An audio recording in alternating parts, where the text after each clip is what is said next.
Welcome back to this video series where I am documenting the process of building my businesses around my ADHD brain.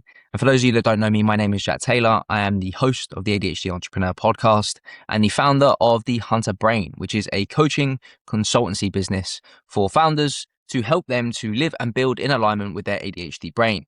Now, everything that I learn from my businesses and from my clients' businesses and from my podcast guests is going to be shared here with you. We're going to be following a pretty similar structure for these videos. We're going to be going through an insight or strategy that I think will be helpful / relevant for you, which I am applying to my business and my clients' businesses. And the insights and strategies are all guided towards the 5 Fs and the achievement of the 5 Fs, which are, to be honest, the things that I care about: flow, focus, fun, freedom, and fulfillment. It's almost like my criteria for life and for business. So everything that I'm working towards there is making sure that I am able to achieve those 5 things in business. So pretty much that's my decision-making criteria. And then there's going to be a section at the end where I answer some of your questions. Now, if you want me to answer your questions in these episodes, there are 2 ways in which that you can do this. If you are watching this on YouTube, then you can just comment your question underneath this video and try and provide me with as much context as you can, because the more context I have in relation to your question, the better I'm going to be prepared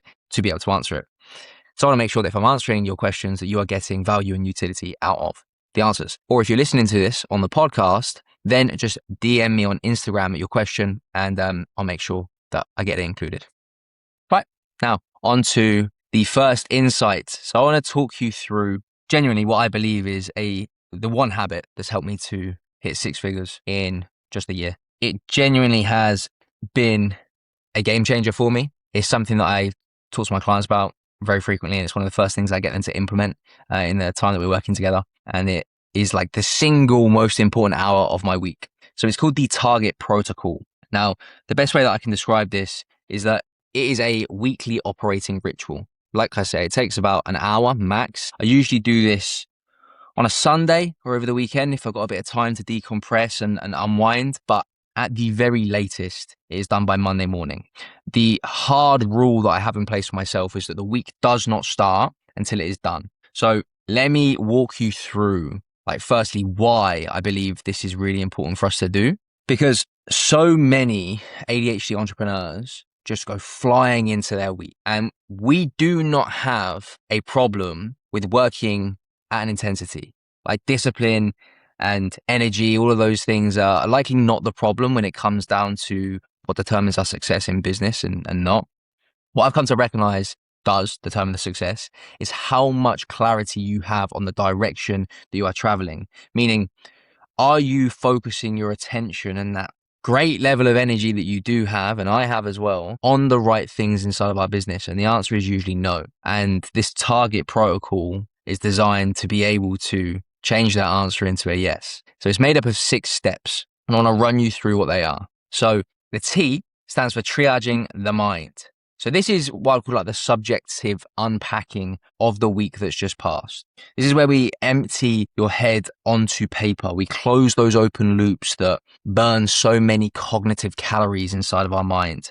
And if you have an ADHD type brain like myself, you have more open loops than anyone else that you'll know. And for as long as we have these open loops that are just like percolating in our mind, the busier our brains feel upstairs. And when we have these busy brains, it's really hard to see the wood for the trees. And that's when it's really easy for us to become overwhelmed, and then we become ineffective inside of our own business. So for me, I spent years and years in this perpetual state of fogginess upstairs because everything was clouded. Everything was moving so fast. It was almost like I was in a tornado inside of my own mind. And as I've said, when I am trying to operate from that place, my business does not get good results. So that's one of the first things that I do at the end of a week, is that I recognize that throughout the week, I'm taking on and in so many inputs. And those are inputs from content I've consumed, books that I've read, conversations I've had with clients, or just thoughts that I naturally have with a fast-paced brain anyway.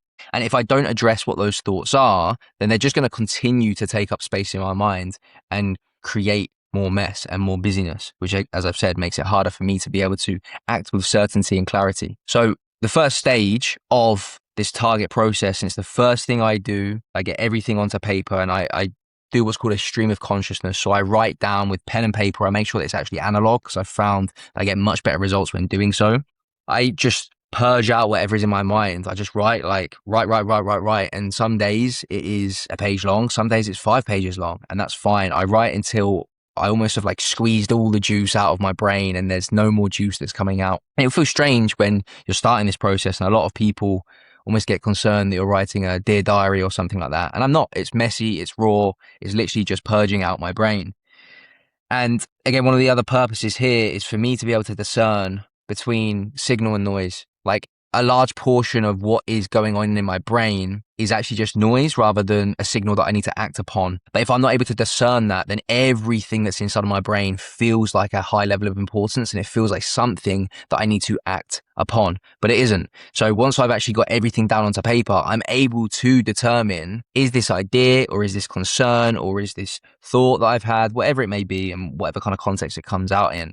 The question I ask is, what problem does this solve? And that really helps me then to, as I say, discern between, is this just noise or is this actually a signal that I need to listen to and thus address? After doing this for a long period of time, I can safely tell you that majority of it solves nothing. It is my brain coming up with ideas to problems that don't yet exist, or is whittling on things that don't actually matter as much as in the moment when it's just inside of my mind. It feels like it does. And that's, again, the beauty of getting it out of my brain, is that everything that is captured and kept inside of my brain, almost like by proxy, makes me feel like it has a high level of importance, because it's just so exhausting to hold it there. But as soon as I get whatever is in my brain out of my brain and onto a piece of paper, I'm able to objectively look at it and gain some perspective on it. And usually, as I say, I find that the things that are in there don't actually hold that much weight or that much importance. Most of it is noise dressed up as a good idea. So the point here is that I'm like mining for gold, and gold is rare. So like, the point of this is for you to recognize that the majority of what takes place and goes on in our mind is not actually of any utility to us, but there will be elements that are. So we need to go through that mining process to see what is and what isn't. Now, the reason why this is so important, I believe, for someone that has an ADHD brain, or as we refer to it in my world, a hunter brain, is that when we have so much activity in our brain and we keep everything in our brain, it drains our mental RAM. RAM on a computer is like the internal storage that we have, and like bandwidth and capacity. And for as long as we have everything in our head, it is draining our cognitive capacity. So again, that's why I'm constantly getting it outside of my head and onto paper. I externalize my brain as frequently as I possibly can. And it means that in doing so, that background chatter and that low level anxiety just stops polluting all of the decisions I'm trying to make. Because every day, especially when you're a business owner, is just made up of lots of micro decisions that you need to make. And thus, the quality of our business is determined by the quality of the decisions that we need to make. So I need to make sure that I'm addressing anything and everything that is getting in the way of me making high quality decisions, and keeping everything inside of my head is one of those things. So that is T, triage the mind. That is the subjective unpacking of the week that's just passed. We then go on to A, which is auditing my momentum metrics. So this is closing out the week that's just passed. We've got the subjective unpacking, and then we've got the objective closing out. So momentum metrics are essentially the handful of numbers that I've decided are actually going to help me to measure the hunt that I'm currently on. So the hunt is this quarter's sprint, this quarter's thing that I'm trying to achieve. So we call that the hunt. So I need something to be able to measure that hunt by, and we call those momentum metrics. And these are subjective to each individual. But once somebody inside of the world that we're in, and with my clients, myself included, when we establish a hunt that we're going on, we need to make sure that we've got some momentum metrics that are paired with it. Otherwise, we're never going to be able to understand, are the inputs that we are doing on a daily or weekly basis actually counting for progress towards the hunt, or are we just being a busybody?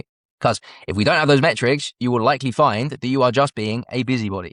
So what we do is literally for 10, 15 minutes, once I've done my triaging of the mind, I just close the week out. I look at the metrics that are important to me and what I've identified as being important to the hunt that I'm currently on, and I just get that cold data instead of just like a feeling.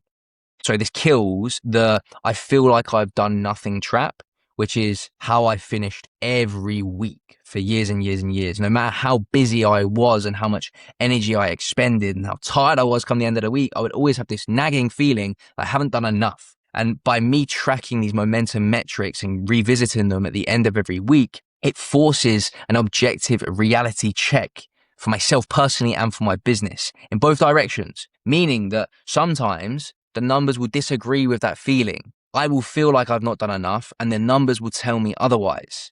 But sometimes they confirm it, And both of those realities are useful before I go launching myself off into the next week. It helps me to take stock of reality because so many of us live inside of our brains and live inside of these fictitious realities that are determined by how we feel every day rather than the objective truth of what is going on in front of us and inside of our business. So again, this really helps me to just get 2 feet on the ground and gain an understanding as to what is going on in reality, not just in my mind. Then we move on to R, which is realigning to the hunt. So this is almost like a macro compass check is the way we can view this. So what I do here is I just like step back and I check the trajectory. So I realign myself to the current hunt, have the past weeks and my behaviors rather than my intentions, because that's the only thing that matters. My intentions don't mean shit. It's my behaviors that are actually going to determine where I go. So that's the thing I'm actually auditing here. Are the behaviors that I am doing on a weekly basis aligned with the hunt that I'm currently on? Because as someone with an ADHD brain, it's so easy for us to get distracted by shiny object syndromes, things that are more interesting than the hunt that we're currently on. Now, in the moment, that feels good. It feels exciting. It feels like we're busy and productive. However, you'll get to the end of the quarter and you'll realize that you've not actually achieved the thing that you've established is the most important thing inside of your business. So yes, you can be busy and you can feel productive, but that doesn't objectively mean that you are being productive because you are not working towards the goal that matters inside of your business right now.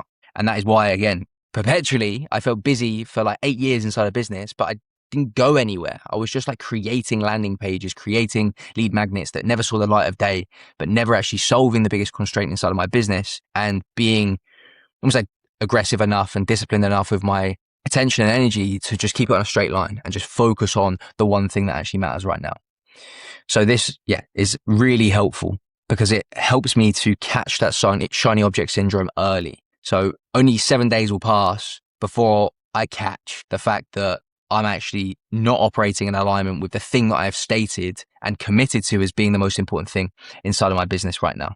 Then we move on to G, which is gauging capacity. And this is like a reality check. So what I do here before I state what I'm going to be doing for the week ahead and setting out my intentions and getting clear on what needs to be done, I need to first gauge the capacity that I actually have. So I go into my calendar, go into my schedule, go into my diary, and I count the exact number of execution hours that I have left on my diary. So this is once my responsibilities, let's say like my meetings with my clients, my personal commitments like jujitsu and going on date night, all of the buffers are taken out, all the responsibilities are taken out, right? Once those are gone, how many hours do I actually have left for the week ahead? Now, whatever that number is, that's your actual week. That's your execution time within the week. Now, wanting more does not get you more. You need to face the facts of how many hours you have because so many of us plan for far more than we actually have inside of our week. So what I mean by that is that so many of us plan so many more tasks than what we're capable of achieving in a week. And part of this is because of like time blindness, I believe, that a lot of us suffer with.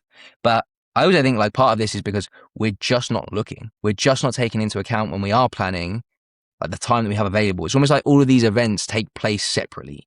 Planning takes place separately to actually scheduling, and scheduling takes place separately to actually executing, which doesn't make any sense because they're all part of the same system, which is why I follow this process where it's like before I'm actually allowed to schedule and even just like plan what I'm going to do for the week ahead, I need to look at the capacity that I've got. Because if I don't have the capacity for doing 10 things in a week, then it's futile me saying that I'm going to do 10 things for a week. Because that means that I just get to the end of the week and I'm pissed off that I haven't done it and I feel guilty, and that just breeds the opposite of high performance.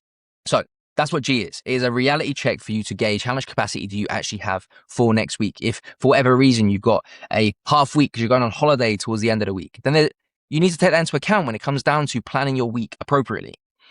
And this will stop you getting to the end of every week feeling like shit because you haven't got enough done. It kills that planning fallacy and that overcommitment that so many of us ADHD entrepreneurs suffer with. And it is the step that so many people skip, which is why, as I say, so many people go into their week with this fucking huge long to-do list of things to get done. And then it's like dust by Wednesday. Next, we move on to E, which is establishing this week's kill list. Here, what I do is I pick a maximum of 2 to 5 non-negotiable outcomes for the week, right? So these have to fit strictly inside of the capacity that I have just gauged. So depending on how many hours that I have just seen that I can allocate to execution, let's say, and working on the business is how I define it this week, that then determines the type of projects that I am going to focus on achieving. And a really clear kind of like litmus test after realigning myself to the hunt is I just ask myself a question, which is, what would need to get done this week for me to have full certainty that I have made progress towards the current hunt? And whatever the answer is for that, typically it will be like projects, other things that need to get done for that week. So that's how I pick what goes on the kill list. Because I know that will be a question for a lot of people. How do you actually pick what you should be doing for the week ahead? And that's the question I answer. But that's all predicated on the fact that I have a quarterly hunt, right? So a large portion of this is downstream of the fact that I know what goal I am working towards or what constraint I'm trying to solve inside of my business for this quarter. If you don't have that, you do not have a compass to navigate your months by. So it's really important that you get that down. Otherwise, you can never answer that question of what should I actually be focusing on inside of my business? Because you won't know, because you don't have a decision-making criteria. So start there if you don't already have that. And then it should become pretty easy as to what you should be doing each week, because you just need to answer that question of what needs to get done this week for me to hit the hay on Friday night or Sunday night and be proud of what I've achieved this week, knowing full well that we have made a huge dent in this quarter's hunt. And it should be pretty obvious to you. And if it's not, then we need to get clearer on what the initiatives are that are going to drive the hunt that you're currently working on. But that is a topic for another video. Now, the reason why I also keep this to just like 2 to 5, and I don't make this list of 100 things that I need to be focusing on, is because by keeping the list small and keeping the initiatives and projects small that I'm working on this week, it also provides me with some form of constraint, which stops me from getting inundated with and paralyzed by the amount of things that I need to focus on in a week. Because if I have this never-ending list of things to do, then it just leaves me feeling overwhelmed. And ultimately, like, the more that I can narrow my field of view and field of vision onto just a few things, the easier I find it to take my high velocity brain and point it at them, rather than having like 10 different things that I'm trying to work on at one point and, you know, just throw in 10% optimizations at each of them. I would rather have 2 things and just like split my week 50-50. 50% of all the energy that I have in a week can go on one and 50% can go on the other. And no doubt I'm going to get significantly more done quicker. And thus, I'm going to reap the benefits of getting those tasks done quicker as well. Now, another benefit for ADHD entrepreneurs and hunter brains by operating with a kill list and by only picking a few things and by making sure that they're done within a single week is that it allows us to have an artificial constraint that stops everything feeling equally urgent and important. Because you may have a list of 10 things that you want to get done over the month, and that's fine, but you can't tackle all 10 of them at once. So how do we tackle them? Is by picking. Right? As simple as this sounds, by picking a few things, it helps you for that week, like, let go of the other ones. Let go of them from a level of importance. Because again, that's something I see so frequently when I hop on calls with clients, is that when they're in a state of paralysis, it's because they have so many things to do and each one is fighting for their attention. Each one feels equally urgent and equally important. And in doing so, and in having that internal feeling, it's like all of this equal tension that's pulling them in opposite directions is pulling them so much that they stay still. Right, and that's the worst place that we want to be in business, is stationary, because you cannot steer a parked car. The car has to be in momentum in order for us to steer it and in order for us to actually head somewhere. So we want to make sure that we're always in a state of momentum, and we do that by reducing paralysis and friction from making decisions and doing so. And this is one of the ways that we can do that. And then finally, we have the T, which is time lock your schedule. So here is where you take every single kill list item that you have just established, those 2 to 5 items that need to get done this week in order for you to know that you are on track for crushing that quarterly hunt or whatever the time period is that you're on your current hunt. And you then allocate a time to it for the week ahead. Every kill list item comes out of the to-do list vacuum and it gets locked into a specific and fixed block on your calendar. Because for as long as it is in a to-do list and it doesn't get transferred into a schedule, I like to actually just call it a wish list, which feels very different. They are the same thing in principle, but it changes the energy that we have towards it. For as long as you have a list of shit to do that doesn't actually have any time, energy, or resources allocated towards it, it is a wish list. And that feels different. That makes you feel like you are a dreamer. There are things that you just would like to do at some point. And that is not how we want to be planning and approaching our weeks. We need to have a kill list. And thus, if we're going to kill something, it needs to get done. And it will only get done if it's in your diary. So that's why I'm very anal about this. It's because it bridges intention and activation. And that is one of the things that we struggle with as ADHD entrepreneurs, is taking the idea of doing something and then going doing it. So the way that we bridge that gap and we increase the likelihood of us doing it is we allocate time to it. So the rule of thumb that I have for any of my clients when they tell me that they want to do something, is that they're not allowed to leave the conversation, whether it is a coaching conversation, our inner circle chat, or it is over WhatsApp. They're not allowed to leave the chat until they tell me when the work is going to happen and where the work is going to happen. Those two things need to be attached to any task. When and where, because without that, again, there is too much ambiguity and there is too much abstraction, which just turns it into a nice idea rather than something that's going to go and get done.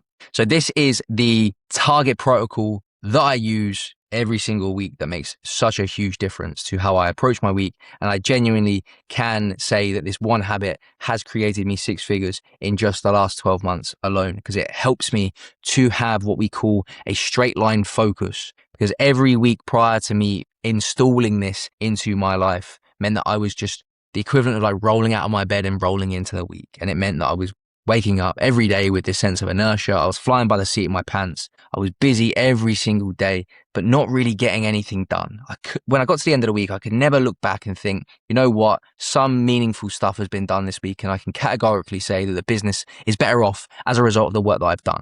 And then ever since I have integrated the target protocol into my business and into my personal operating system, the opposite is true.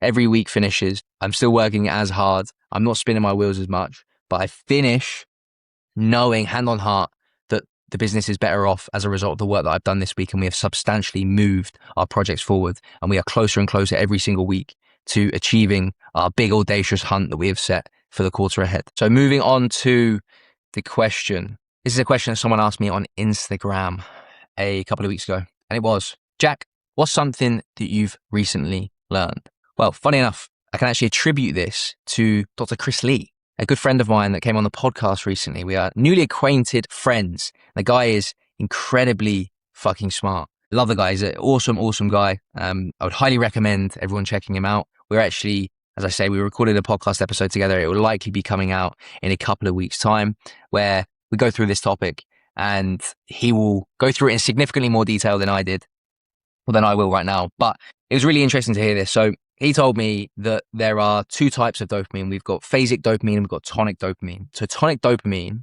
is essentially the almost like baseline dopamine that we have as just like humans in general, right? We have baseline tonic dopamine. And this is the dopamine that, if we remember that dopamine's only role really is to like motivate us to do things, right? To do an action where we can get the reward on the other side of action. That's kind of like the primary function of dopamine.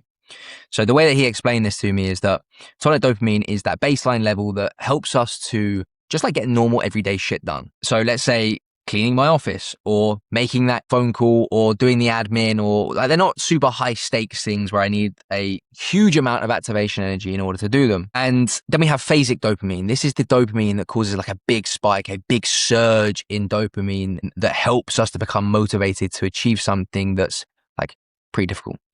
Now, tonic dopamine is the type of dopamine that as ADHDers, we have less of, which means that we need high levels of stimulation in order for us to do the everyday tasks. And that's the thing that's interesting, right? Is that there's this paradox and this almost like dilemma that so many of us face internally, where we can do fucking phenomenal things. We can work for 12 to 15 hours a day on something that is really mentally complex and cognitively challenging. But when it comes to just like tidying the office or tidying the house, or, you know, like putting the cups in the dishwasher after having a drink, almost like the laughable small things, they're becoming like paralyzing. They become so difficult. And it's those small things that require like tonic dopamine. And as I said, it's that type of dopamine that we actually have less of. So if I like get my iPad up, I'll probably be able to do a better than drawing. So we have got almost like this axis here, right?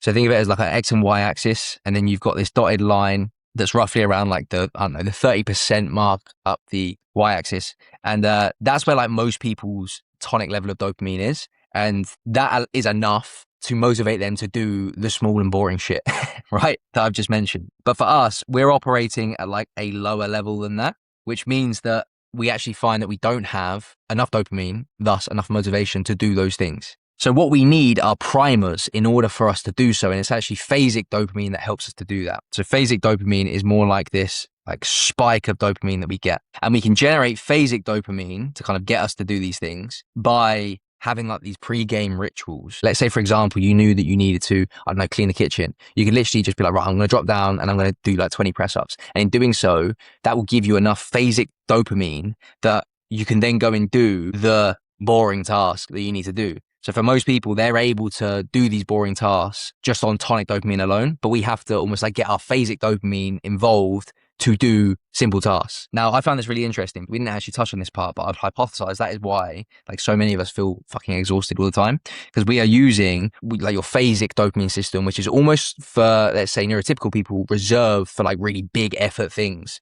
We're using that for just like really small things, which I would, again, hypothesize that we are tapping into that significantly more frequently, thus meaning that like we are having to like generate and self-generate these peaks over and over and over again just to get normal everyday shit done. So if you found that interesting, the phasic dopamine and the tonic dopamine, you want to listen to more of that, look out for the episode that's coming out in the next couple of weeks with Chris Lee. And yeah, he's a really cool guy, a nervous system expert, and we cover that in more depth. And again, you can go and check out his channel. I'll link it in the description below. But on this, like if I think out loud now, one of my pieces of advice would be like outsource that shit. Outsource the things that naturally you struggle with. So for example, like the cleaning, the cooking, all of these things that I would deem as being, you know, requiring tonic dopamine, the everyday life stuff that I find difficult, I outsource as much of that as humanly possible, which means that I don't have to spend as much phasic dopamine in order to get those tasks done. So yeah, like I have a cleaner, I get meal prep.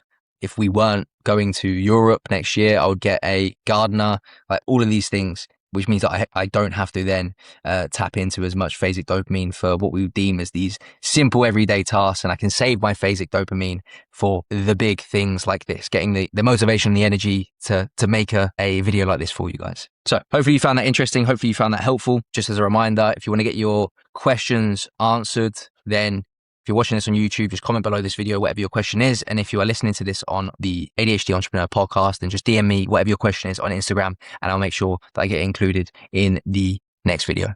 Have an awesome rest of this week, guys.